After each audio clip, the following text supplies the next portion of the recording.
Now you have run your study and you have pages of notes, probably more notes that you want to go back to. Our next step is to organize your notes. We are going to use a method called affinity diagramming. It is a method used to analyze qualitative data. Here is the affinity diagram I created when I was in grad school. It took 5 people about 4 hours to build this wall. You should transcribe your notes into these yellow sticky notes. Each note includes which participant and a single piece of information. Each note should stand alone. When you look at a single note later, you know what it's talking about. And here is an example. Participant number 2 said, I took a class first because I wanted somebody to correct my pronunciation. How about let's look at this note. Participant number 3 completed this step. Like which step?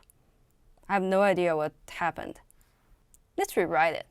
Participant number 3 created a task list on LangLearn easily. That's clear information. How about this one? Participant number 3, he opened the app, clicked on the task list, ended tasks, and closed the app. So why did he do that? No idea. Participant number 3, morning routine, open the app, click on task list, end task, and close the app. So that gives us context information.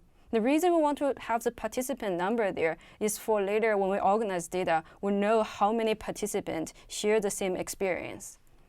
Once you have finished transcribing all the information into these sticky notes, then you can group them by themes.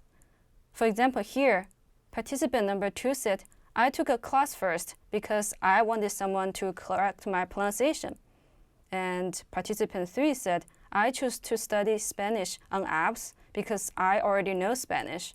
And participant 4 said, I found a teacher because I didn't know where to start. And participant number 5 said, I wanted to practice speaking with a teacher. The theme for this group is digital tools are for advanced learners. Because it sounds like advanced learners like to use digital tools, but beginners want to have a teacher. It takes quite some patience to build an affinity wall, categorize the insights. If you cannot find a fit for some of the insights, just leave them to the side. Once you grouped all the individual insights into themes, then you can group the themes and form high-level themes. In the end, you will have this fabulous affinity wall.